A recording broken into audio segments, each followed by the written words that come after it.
Merong nagtatanim. Kami yun. Kami yung nagtanim noon. Merong nagdidilig.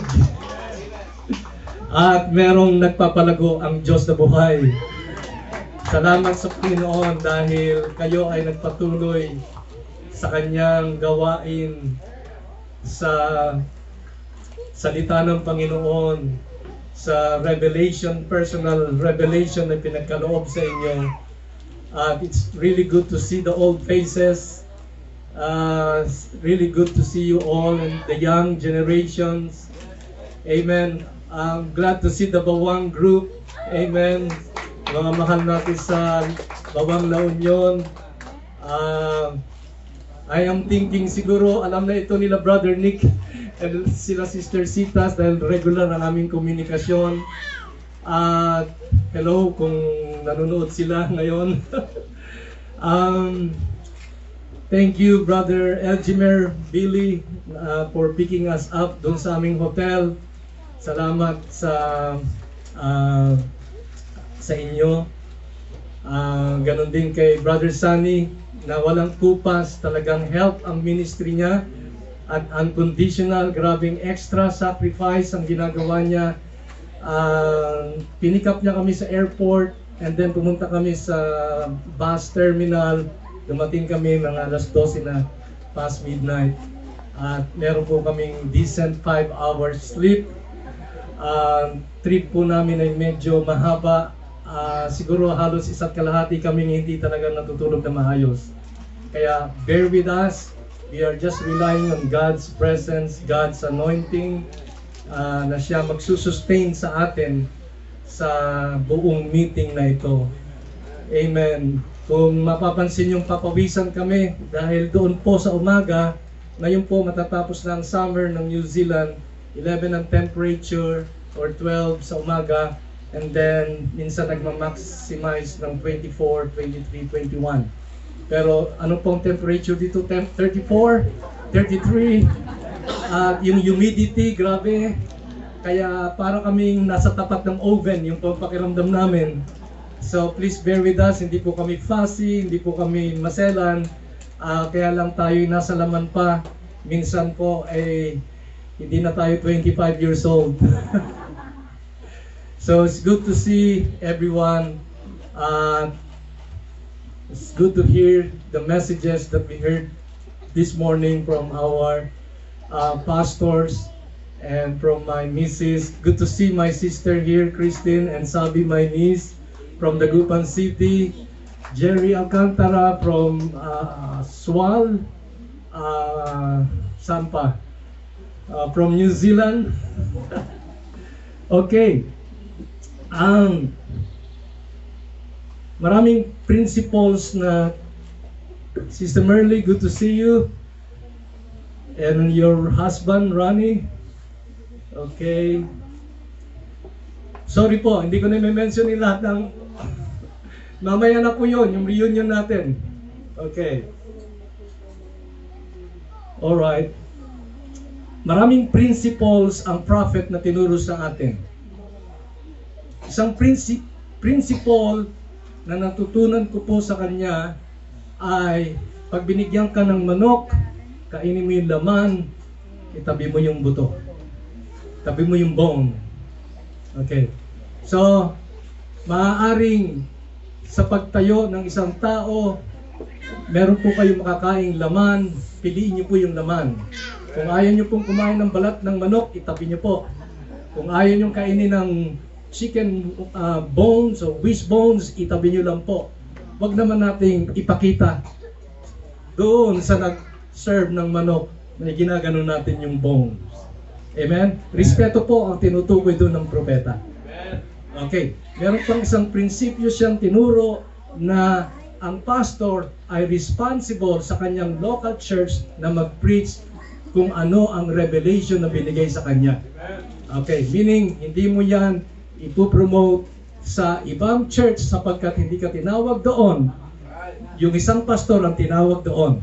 Okay? So mind your own property, look after yourself, look after the flock of God na binigay sa iyo at diyan ka magpo-focus. Maraming prinsipyo siyang ibinigay. So yun lang po ang gusto kong pangunahing sabihin sa aking pasimula.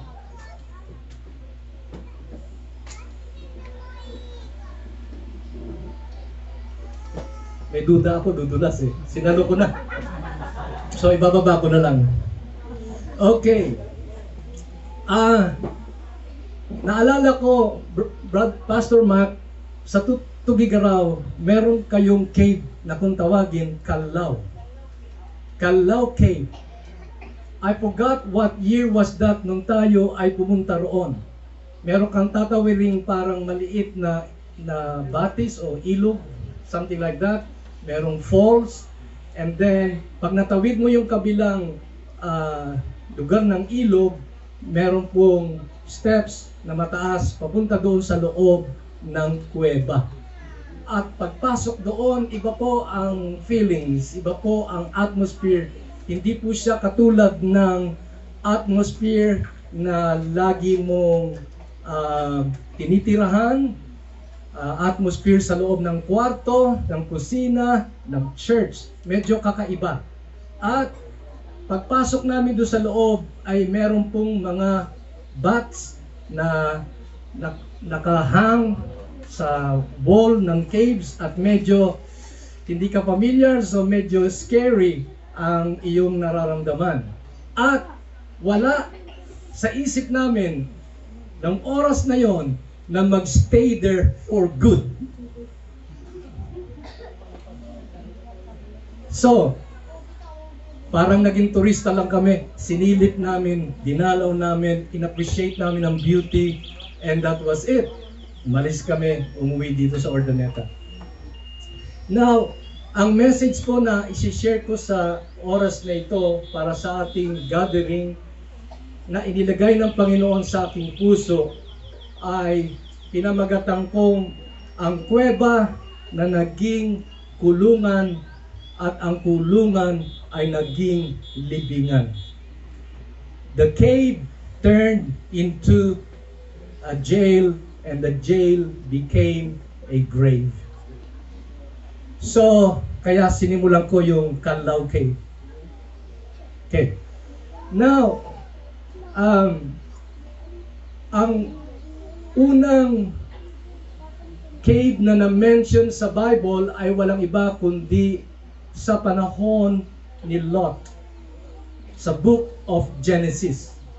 Si Lot ay binisita ng dalawang anghel ng Panginoon at inutusang lumabas kasama ng kanyang pamilya. Ngunit ang nangyari, alam natin na ang kanyang misis ay lumingon sa likod at pinagmasdan ang hukom ng Diyos doon sa Sodom. At siya ay naging haliging asin. Siya ay naging pillar of salt. Can you put yourself sa buhay ni Lot at sa buhay at damdamin ng mga anak nila na makita ang kanilang mahal sa buhay? For example, Sister Bona or my wife will turn into a pillar of salt right before you. Na married kayo for a long time, inaruga sila ng kanilang nanay for a long period of time, then all of a sudden, judgment struck Mrs. Lot. So I believe with all my heart na si Lot at ang kanyang two daughters ay nasaktan. Dahil bilang human being, and I will tell you, I can see Nanay Inday there. Yeah. I can tell you na tayo po ay may apat na klaseng being. We are sensual being. We are a sexual being. We are a spiritual being. And we are, nakalimutan ko yung pang-apat. So, 4 na klaseng being po tayo. At noong si Mrs. Lot ay naging pillar of salt, sila po ay nag-grieve. Sila po ay nasaktan at nangulila. Naranasan niyo na bang namatayan ng loved one? Taas po ang kamay kung naranasan niyo. Di ba masakit? Meron ba sa inyong tumawa nung namatay? Papasok ang tinatawag ng loss and grief. Papasok yung tinatawag na kalungkutan. So, ang nangyari sila, Lot at ang kanyang daughters ay inatid ng 2 angels papunta roon sa lugar ng Zoar. At doon po naging refuge nila. Yun ang naging provided place of blessings and protection ng Panginoon sa pamilya ni Lot. And hindi nagtagal, si Lot ay umalis sa Zoar, sinama niya ang kanyang 2 daughters at pumunta doon sa kabundukan at nagtago sa kuweba. Nagtagal po sila sa kuweba. Sila po ay nalulungkot sa loob ng kuweba. Doon po sila umiiyak araw at gabi, naalala nila ang kanilang nanay. Nangungulila sila sa presensya ng kanilang mahal sa buhay. At it is natural for all of us na kapag tayo'y nakaranas ng crisis sa buhay, tayo po ay matatakot.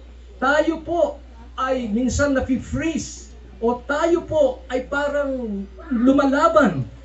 Ang ating katawan ay merong natural instinct system na mag-response in times of threat or crisis. Ano yon? Fight, flight, and freeze.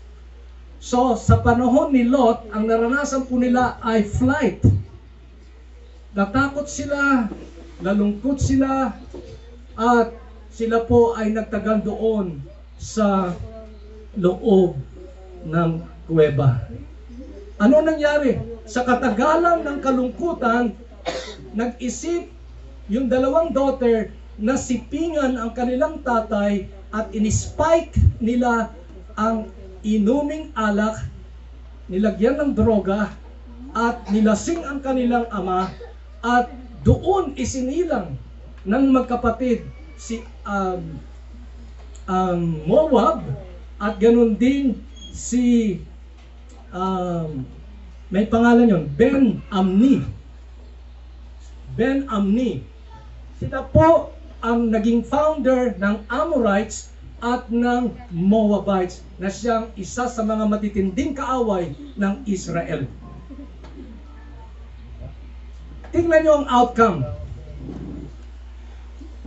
Just like Lot and his daughters, when you are afraid, you will run away from the place of protection.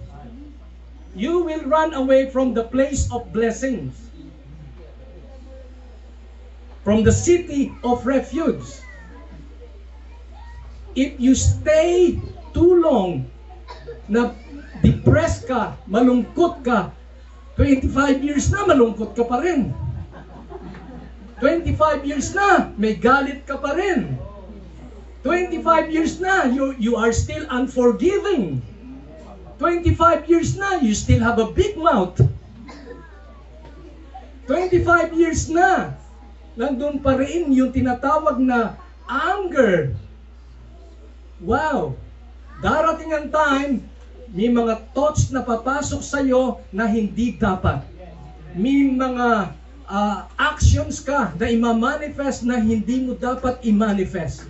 Why? Because you stayed too long for being lonely, sad, angry, bitter, unforgiving, name them all.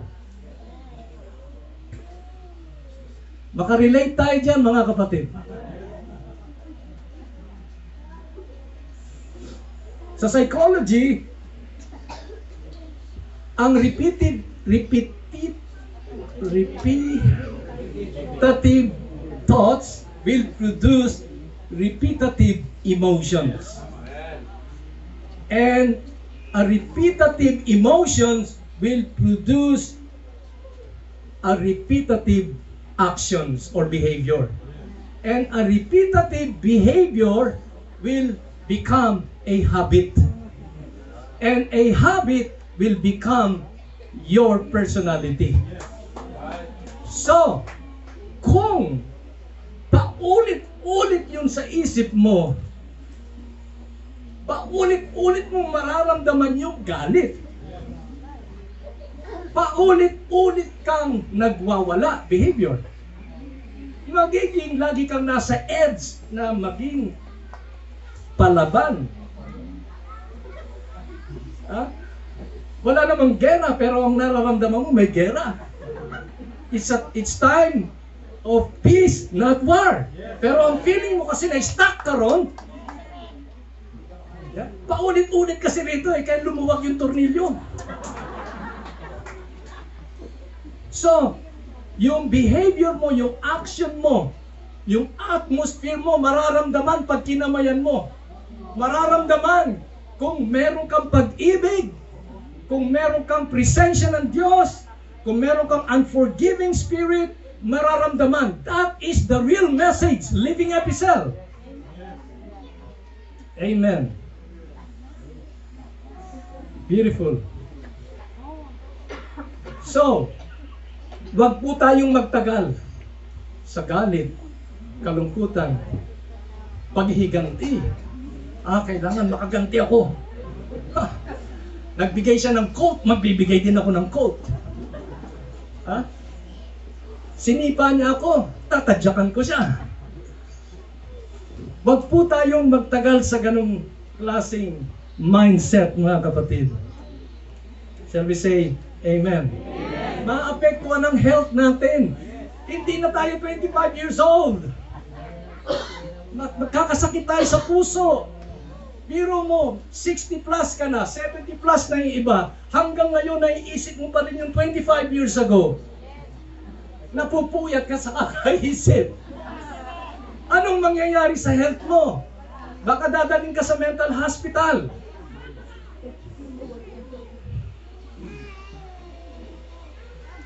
Nakaka-drain po yung ganong mindset. Diba, sabi ng prophet, tinuruan tayo, the greatest battle ever fought is in the mind.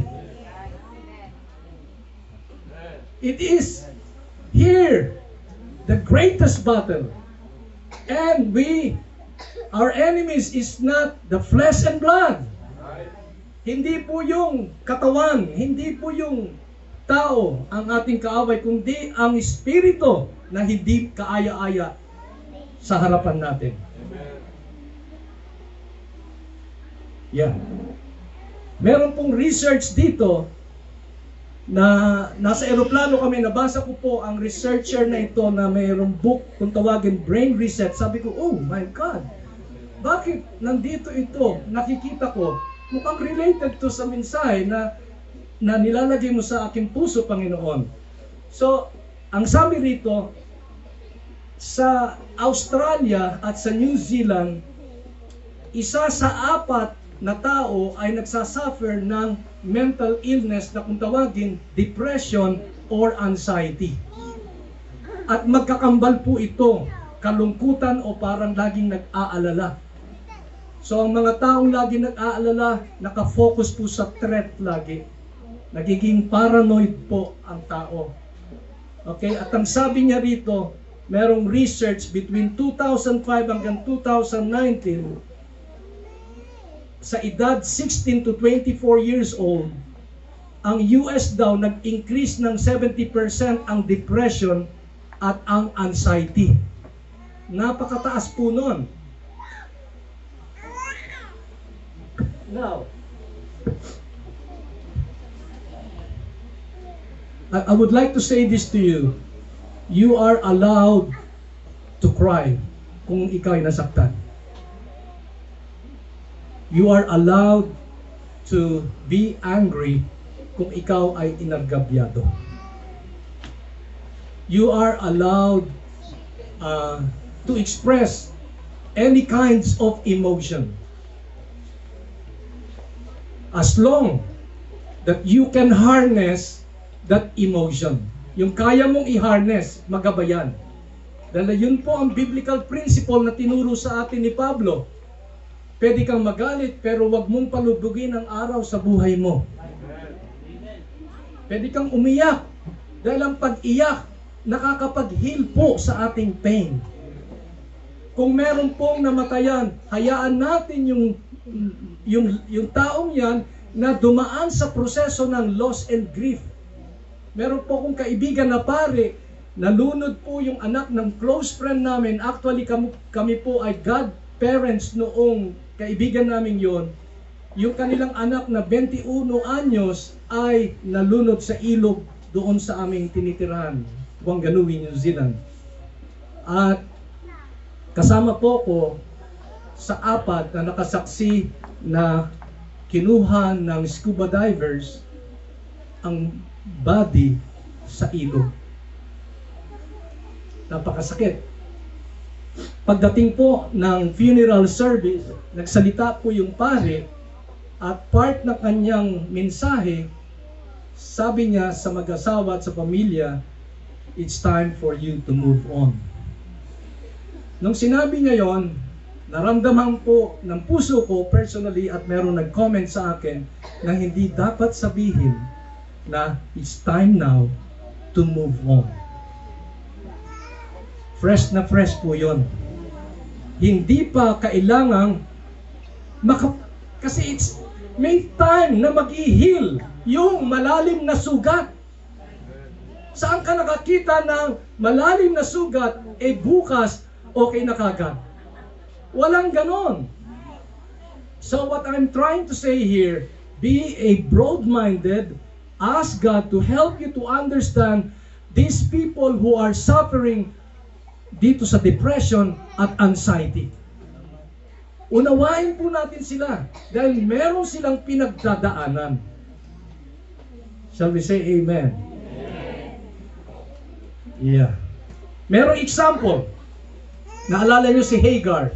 Siya po yung naging concubine ni Abraham. Nagkaroon po sila ng anak na ang pangalan ay Ismael. At nilalait lagi ni Sarah si Hagar. Magkasama sila sa isang bubong. At ang sabi ng Bible, hindi nakatiis si Hagar, lumayas, pumunta sa wilderness, isinama ang kanyang anak na si Ismael. Pagdating doon, malungkot siya, naiisip niya yung injustices, unfairness na ginawa ni Sarah, samantalang si Sarah, ang nag-encourage kay Abraham na sipingan niya si Hagar. So, ngayon, nilalait niya. So, talagang nasaktan po. At natural response yun ng isang tao sa nasasaktan. Lalayo ka, malulungkot ka, maiinis ka. Pero mga kapatid, binisita ng anghel ng Panginoon si Hagar. At in-encourage siya, ang place of blessing ay hindi dito, kundi doon sa bahay na kinamumuhian mo.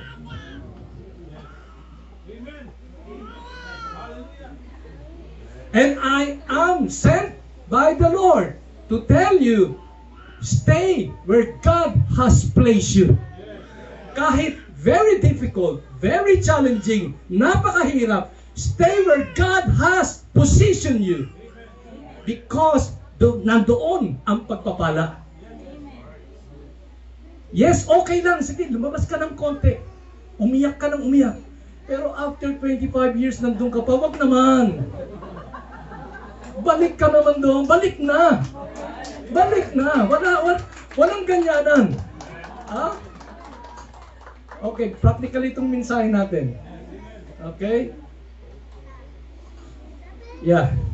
So we are allowed to express any kinds of emotions as long as we can harness our emotion. Sinabi ko to sa aking colleague. Nagagalit siya, nagbumura siya, nagagalit siya doon sa aming manager. Sabi ko sa kanya, Ewan, you are allowed to express that emotion. But I'm just reminding you as your colleague, please harness that emotion. So paalala. Oo nga no. Pwede ka magalit, pwede ka mapasigaw, pero baba ulit, balik. Be grounded. Huwag kang matagal doon. Sasabog ang bulkan. Maraming madadamage. Una, ikaw. Tapos, mga anak mo, pamilya mo, church. Maraming madadamay. Yeah. Okay. So, nung natakot si Lot, tumakbo sila doon sa kabundukan at ganun po ang miserableng nangyari sa kanilang pamilya. Sino ba ang Bible character na natakot at tumakbo sa isang lugar na hindi niya dapat puntahan? Si Gideon. Si Gideon, Judges chapter 6 and 7. Basahin niyo lang sa inyong mga tahanan. Yan ang assignment natin. Okay? Ano ang nangyari? Si Gideon ay nasumpungan ng anghel ng Panginoon doon sa wine presser na nagtetrash ng wheat. Tinignan ko po lately ang itsura na possible na itsura ng location ni Gideon.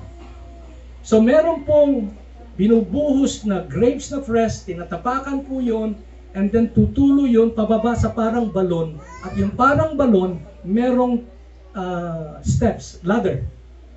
Okay? At doon si Gideon, hinahampas niya ang trigo para mahiwalay doon sa tangkay. Very unusual mga kapatid. Hindi yung threshing floor. Wine press yun na lugar. Kaya nga, pag may takot ka, siguradong may gagawin ka na hindi mo dapat gawin. Pupuntahan mo yung lugar na hindi mo dapat puntahan. Bakit? Sapagkat yung takot ang nangunguna o nangingibabaw sa iyong buhay. Si Obadiah. Okay. Nais kong sabihin sa inyo, sa New Zealand, 5 hours advance po kami. So hindi po 12:47 ang oras doon. Naghahapunan na po mga tao. Okay. Kaya ang nararamdaman po namin ay maghahapunan na. Nasa tama ba kami lugar? Yes. Okay. So si Gideon ay pinaalalahanan ng Panginoon. At sinabi sa kanya, "You man of valor." Biro nyo, takot na takot siya. Halatado naman ng tribo niya, takot siya eh. Anong ginagawa niya rin sa wine press na area? Nagtatago.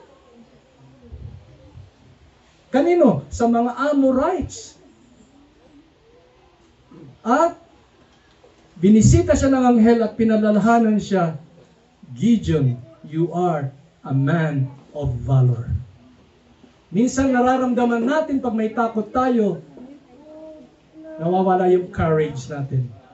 Nawawala yung tapang natin. Nawawala yung tinatawag na inspiration o yung vision natin sa Lord. Hindi natin na naaalala yung personal prophecies ng Lord sa ating buhay. Tayo'y lumalayo sa plano ng Panginoon dahil tayo natatakot. Huwag kayong matakot sa problema, mga kapatid. Huwag kayong matakot sa mga Amorites.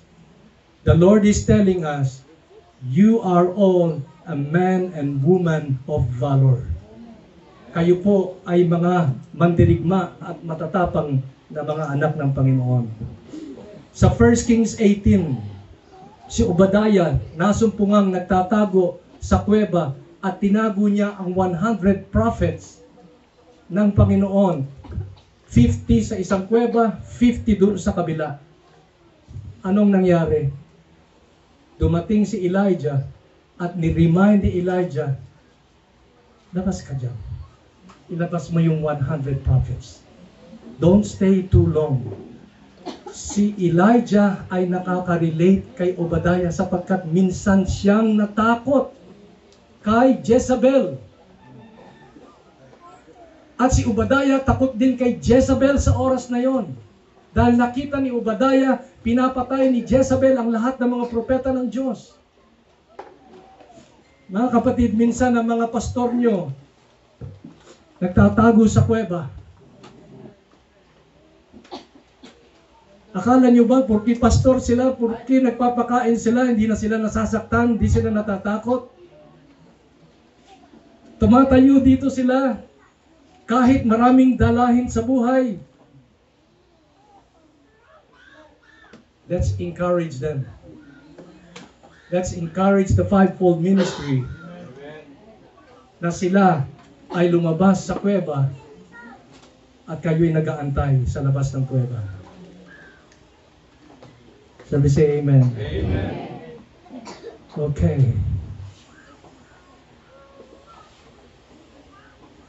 Si Joshua, expound ko lang ng konti po ito sa Joshua chapter 10, 16 to 43. Meron pong digmaang nangyayari between Israel at sa mga ilang tribo na kaaway ng Israelites sa panahon yon. At meron pong 5 mga hari na nagkaalyado sila laban kay Joshua. At ang ginawa ng mga hari, sila po ay tumakbo sa loob ng isang kuweba. Pagdating doon sa loob ng kuweba, nung malaman ni Joshua, ang utos ni Joshua, harangan ng bato ang bunganga ng cave. So, ang kuweba ay naging kulungan. Dahil nagtagal sila ron, naging jail ang kuweba. Pag magtatagal ka diyan sa puot, galit, paghihiganti, wala sa lugar na pagsiselos, unforgiving spirit, makukulong ka. Magiging kulungan yan. Magiging restricted ang kilos mo ngayon. Walang fresh food, walang fresh air, wala talagang death. Ako po ay currently na nagtatrabaho sa kulungan for over 5 years na. Restricted, controlled environment. Mga gangsters, mga iba-ibang klaseng tao, and unfortunately, they cannot see their loved ones.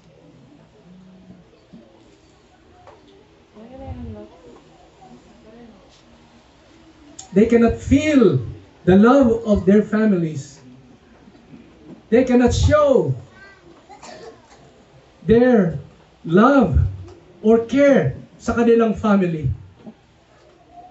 Kung minsan, kasama natin ang ating mga loved ones, pero tayo nakakulong at hindi nila maramdaman ang ating pagmamahal. Hindi nila maramdaman ang ating pangunawa o ang ating support. Bakit? Sapagkat tayo ay nasa loob ng kuweba at nakakulong sa ating maliit na mundo. Maaring wala ka sa literal na kuweba, physically. Physically kasama mo ang iyong loved ones, physically nandito ka, pero nandun ka sa jail. Hindi ka makakonect. Hindi ka makakreate ng magandang atmosphere. Bakit? Merong wall of partition, merong barrier.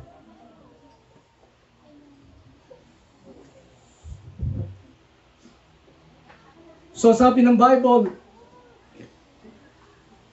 ilabas ang 5 hari, alisin ang bato. Nilabas ang 5, pinatay lahat ni Joshua, hinang lahat yung katawan nila sa mga puno. You will die if you will stay long sa loob ng kuweba, sa loob ng kulungan. Nung ako'y young, I was in and out in jail. It's hard to live inside the jail.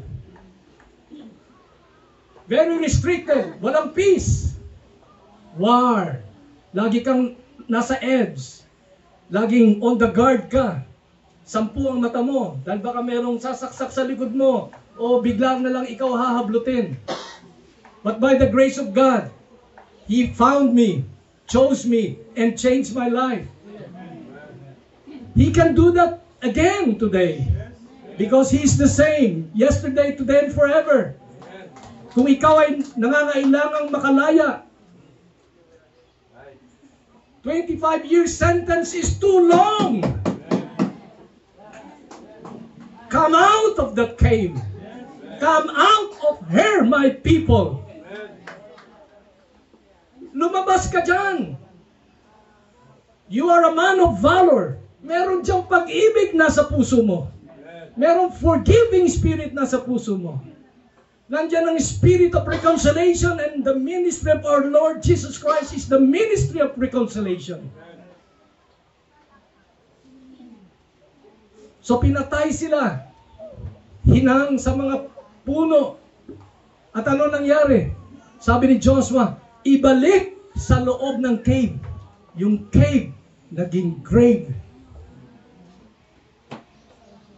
Mabubulok ka doon. Mamamatay ka doon.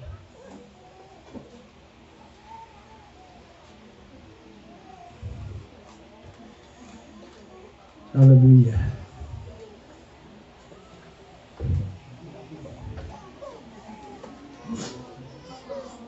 Si Lazarus, alam po natin, best friend ni Jesus. Meron po ba kayong mga best friends sa buhay? Ang church dito ay best friend namin. Kayo pong lahat ay best friend namin. So si Lazarus nagkasakit, lumubha, namatay, ilibing. At 4 days na siya nandoon sa grave na parang cave. Dumating si Jesus, umiyak. Tinawag niya ang kanyang best friend. He wept. And he said, come out. Lazarus, come forth. Come forth.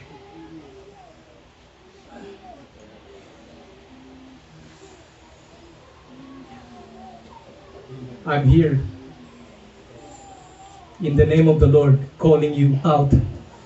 Kung nandiyan ka sa graveyard, this is the voice of resurrection. Come out from that grave.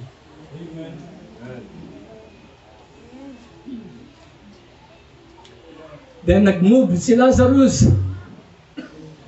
Hindi nakikita ng mata ni Jesus, but he knew. He knew, he can discern, he can see everything.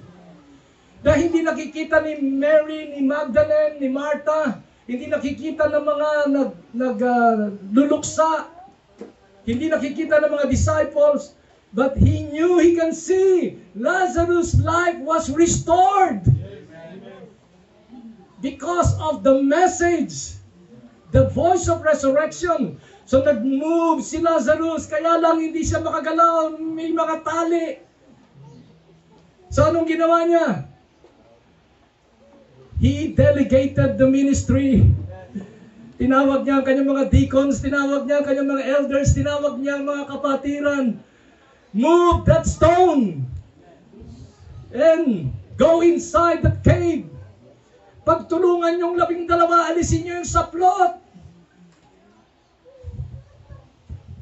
Marami kayong nasyaran ng word, marami tayong nasyaran ng word dito sa Urdaneta, Pangasinan. Hindi lang sa Urdaneta, sa iba-ibang parte ng Pangasinan. They heard the voice of resurrection. But if you can feel that they are still inside the cave. The Lord is calling us. Lumabas tayo. Pumunta tayo, gulong. Alisin natin yung takip ng kuweba, ng grave. Tulungan natin si Jesus. That's your participation. That is your ministry. Hindi lahat gagawin sa'yo ni Jesus.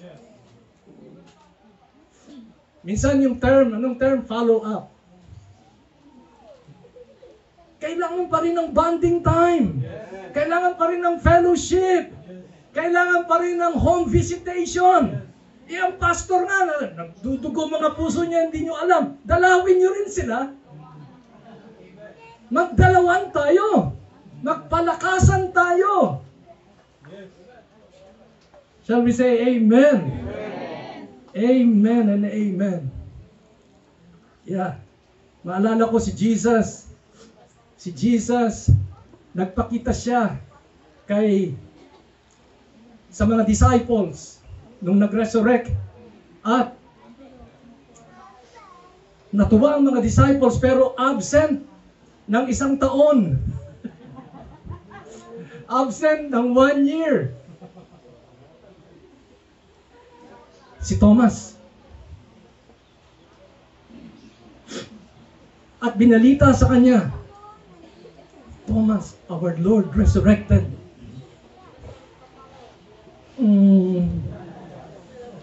Anong mindset niya? To see is to believe. Well, meron mga believers, bigyan natin sila ng karapatan na maging Tomas. Dahil hindi lahat ng disciples ay katulad natin, si Pedro, na kahit hindi nakikita, naniniwala. So, wag natin husgahan ang mga Tomas. Dahil kailangan nila, Brother Brando, kailangan nila na makita muna yung pilap. Brother Jerry Quinto. Kailangan muna lang makita yung mga scars sa likod. Kailangan pa nga bilangin. 39 yun. Tanda-tanda ko. 1, 2, 3, 4, 5, 6. Kailangan makita lahat yun. So, ang ginawa ni Thomas, habang siya'y nagdadoubt, si Jesus nagpakita. All of a sudden. Tapos, nung nakita niya si Jesus, di pa rin siya maniwala. Ang sabi ni Jesus sa kanya, halika, hawakan mo ang aking mga pilak. Suksok mo ang iyong kamay dito sa aking tagiliran. Hawakan mo ang aking kamay. Hawakan mo ang aking paa. Hawakan mo, bilangin mo. Nung hinawakan sila lahat ni Thomas, anong sabi niya? My Lord and my God.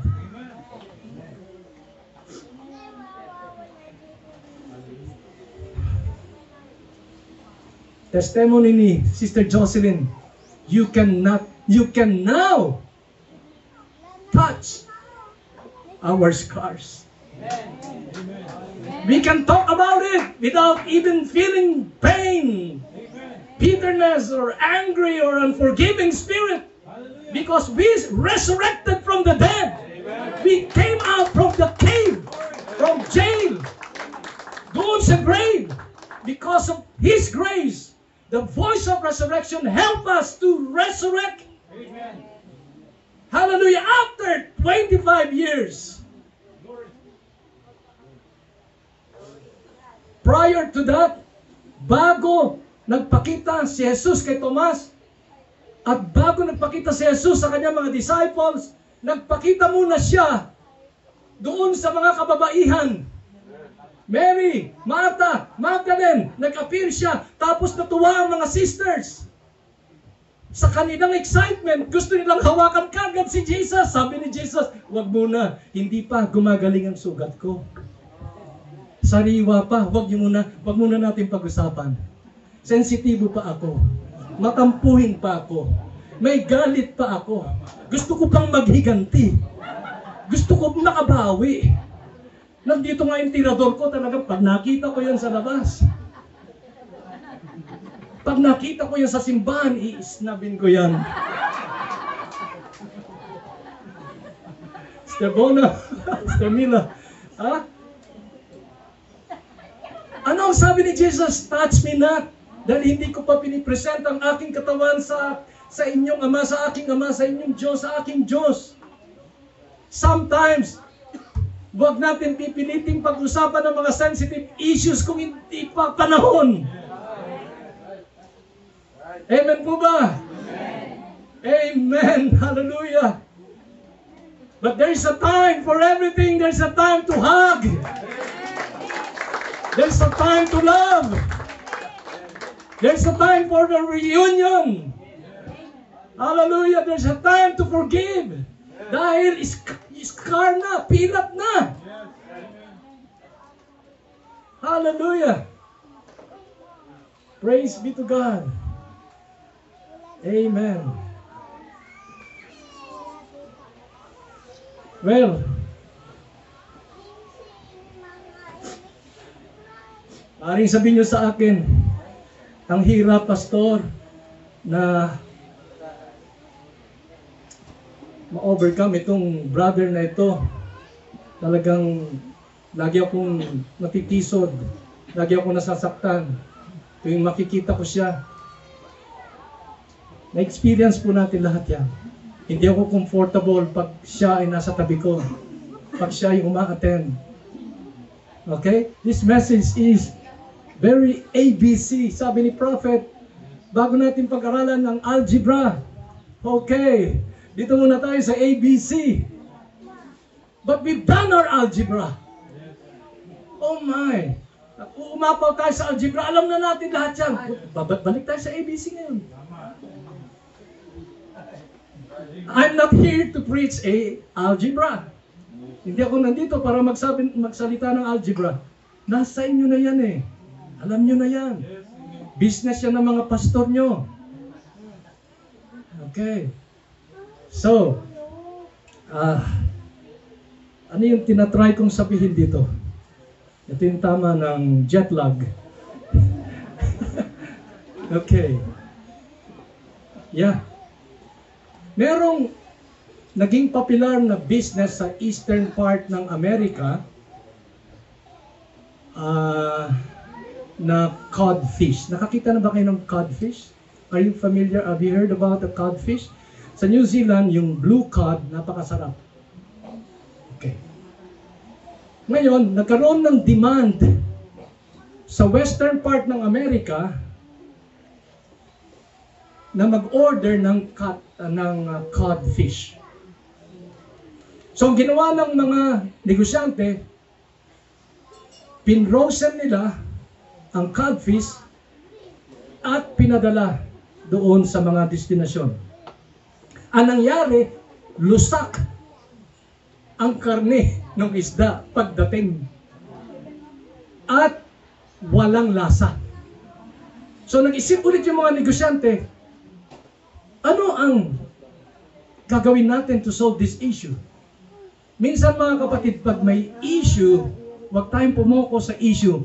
Pumokus tayo sa solution. Okay? Okay, solution focus.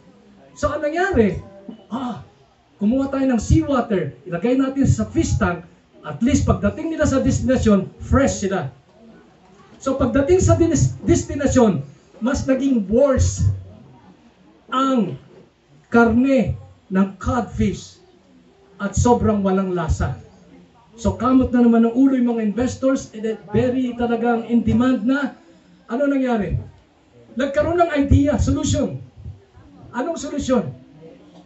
Well, di ba ang number one na kaaway ng codfish ay hito? Catfish. May hito yatang inihanda si Jojo ngayon. Binulong sa akin eh. Sabi ko kay Brother Sunny, part yan ng preaching ko bukas. Ang hito. Okay. So, nilagay sa fish tank lahat ng orders, yung codfish at seawater, at hinaluan ng mortal na kaaway ng codfish, which is hito. So ngayon, noong nandun yung mga kaaway, on the guard lagi, yung mga codfish. Active sila. Hindi sila stagnant. Lagi sila nag-uusap, nagko-communicate to each other. Hindi sila nag-isolate, talagang nagdikitan sila lahat. Okay. Nag-unite sila. Ano nangyari? Pagdating sa mga destinasyon sa western part ng Amerika, napakasarap ng karne ng codfish. Fresh na fresh. Why? Thank God for the catfish. Meron bang mga catfish sa buhay nyo na nilagay ang Diyos sa fish tank ninyo? Naalala nyo sila, no? Ano mga pangalan? Ha? Naalala nyo kung sino yung mga catfish? They have a big mouth, actually, yung mga catfish. Hindi ba ang hito malaki bibig?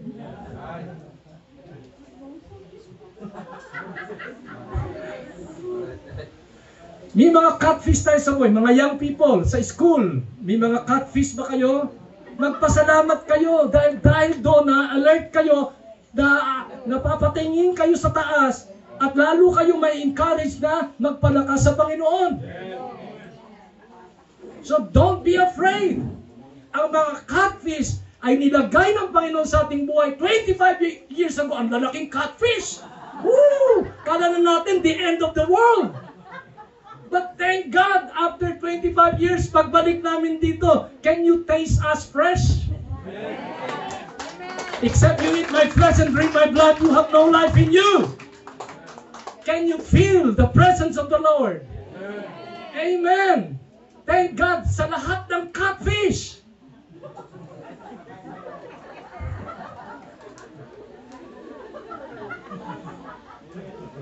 Hindi ba? Sabi ng Panginoon, pagpalain mo yung umuusig sa'yo. Kailan lang, dumaan kami sa matinding pagsubok. Grabe. Pero nag-pray kami. Lord, bless our enemies. I-bless mo ang blessing na kailangan nila. Mahirap, masakit. Yung parang ang hirap magpatawad. But when it is the season to forgive, you will forgive freely. Sa pagtatapos, mga kapatid, si Esau and Jacob. Alam kong message ni Prophet tungkol kay Esau. Pupunta naman ako sa other side of the coin. Okay? Si Prophet, tinuruan tayo ng isang principle. Ang scripture, ang prophecy, ay merong compound meaning and compound application. So this is the another application of Jerry Almazan na nilagay ng Panginoon sa aking puso. Matatapos na po ako dito. Si Jacob ay mandaraya. Catfish siya actually. Dinaya niya ang tatay niyang matanda na hindi makakita. Dinaya niya si Kuya Esau. Kakuntsaba niya ang kanyang nanay na si Rebecca. Lahi ng mandaraya. Nakakita na ba kayo ng mga lahing mandaraya? Di ba nakakainis sa mga lahi ng deceiver? Mandaraya. Ano yung mga magaspang na Tagalog? Manggagancho. Scammer. Kami po na, ganun doon. Grabe. So, si Jacob, binasbasan ni Isaac, nakuha niya yung blessing ng panganay, pero galit si Esau, papatayin siya. Naggalit si Esau kahit sa nanay niya. 7 taon nang lumipas, si Jacob nandoon kay Laban. Ang deal nila, mapapang-asawa niya si Rachel. Pero paggising niya sa umaga after ng honeymoon, nakita niya si Leah. Oh my gosh! Sino tong babaeng ito? Hindi kita ni-rape, ha? Nagreklamo siya kay Laban sa uncle niya, tatay ni Leah. Anong sabi ni Laban? Ang kultura namin dito, yung munang panganay. Makukuha mo si Rachel, another 7 years mag-serve ka sa akin. Ay, ito na, umaani na si Jacob. Mandaraya, inani niya. Pero, yung tatay niya, tignan nyo, puro dahil ng mandaraya. Si Rachel, Rebecca, si Jacob, at yung uncle na si Laban. So, nag-serve ulit ng 7 taon, nakuha na niya si Rachel. Tama ba? Tulungan niyo ako mga kapatid. Ngayon, after 14 years, ang sabi ni Laban, mag-serve ka pa ulit sa akin. So alam natin ang istorya, ang sabi ni Laban, pag nanganak yung mga tupa ng may batik, sa'yo yun. Kaso ang nangyari, mas maraming walang batik, napunta ngayon kay Jacob. So umaani naman itong si Laban. Huwag kayong, hindi tayo makakatakas mga kapatid. Aani talaga tayo. Okay? So ngayon, ang sabi ni Laban, bakit nagkagano? O sige, lahat ng walang batik, lahat ng batik, ganun ba yun? O lahat ng walang kulay sa akin, sa'yo ang may batik. Ang nangyari, baliktad na naman, pabor na naman kay Jacob. 6 na taon yung nangyari. So 20 long years. Dayaan. Nagsawa si Jacob sa buhay ng pandaraya. At tumakas sila kay Laban. Alam natin ang istorya, na-encounter ni Jacob ang angel of the Lord, nakipag-wrestle siya. At tinanong siya ng angel, anong pangalan mo? Ang sabi ni Jacob, ako po, si Mandaraya. Dahil ang pangalang Jacob, ang kahulugan ay Mandaraya. For the very first time, nagpakumbaba si Jacob at inamin niya ang kanyang kahinaan, ang kanyang karupukan, siya po'y Mandaraya. So pinalitan ng Diyos ang kanyang pangalan, ang kanyang nature, naging Israel. At alam natin ang istorya, eto na, ang tribo ni Esau. May 400 men siya, kasama ang kanyang mga pamilya, ang kanyang mga anak, ang kanyang mga cousins, lahat. Nung magkikita-kita na sila, so anong nangyari? Si Jacob po ay nagpakumbaba kay Esau. 7 beses na nagpakumbaba, nagbow siya, at sa kanyang pagbabaw, minaramdaman si Esau sa kanyang nakababatang kapatid. Yung fruit of repentance, nakita nila sa buhay ni Jacob. At ano nangyari? Imbis na awayin ni Esau ang kanyang kapatid, imbis na bugbugin niya ang kanyang kapatid, maghiganti, he put his arms around him. At niyakap niya ang kanyang kapatid. Na-miss niya si Jacob. Nag-iyakan po sila, nagkaroon ng reconciliation. Alam niyo mga kapatid, para kung nakikita na yung pamilya na hindi nag-uusap ng matagal. Imagine, 20 years hindi nagpa-fellowship, 20 years hindi nag-uusap. Yung spirit ng reconciliation kumilos po. Yung cave na dati nilang tinitirahan ni Esau, cave of anger. Si Jacob, cave of fear. Lumabas po sila roon at nag-meet sila sa presensya ng pag-ibig at pagmamahal ng ating Panginoon. 20 years after. Nung nasa eroplano kami, the Lord struck our hearts to see God's numerics. We left Urdaneta, Philippines, whom we love, and still, mahal namin kayo. 1999. That was 25 years ago.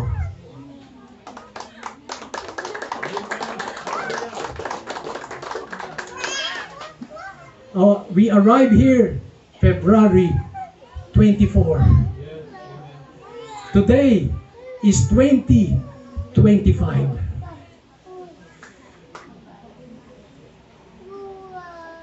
Jacob is humbling themselves to Esau. Please forgive me, brother.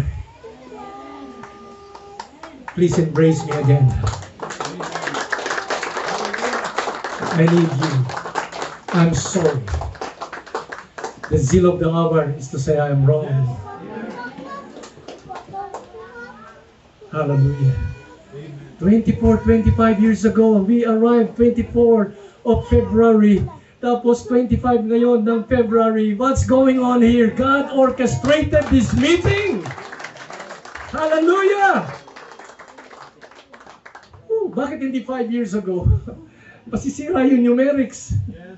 It was already prophesied in the mind of the Lord that this is going to happen today. This is the day that the Lord has made. Praise God. Praise be to God. Hallelujah. So, my encouragement to you, come out of that loneliness. Come out, Lazarus. Nandito ang healing, ang presensya ng ating Panginoon. Now, without further delay, pwede nyo ba akong pahiramin ang inyong Bible at siguro sa cellphone, dadako po tayo sa prayer ni Solomon sa 1 Kings chapter 3. And I am humbled and honored to pray for our brother Brandy in this fellowship, to ordain him as a minister of this fellowship. So before further ado, pwede ba akong makahiram ng scriptures sa 1 Kings chapter 3? Ayan, Bible meron pala. Sana makita ko, pati salamin makahiram na. Alam niyo na, hindi na tayo 25 anyos. Thank you. Medyo nahirapan ako dito. Okay. I'll try this one. Thank you. Lalapit na lang ako. Thank you. Ayan.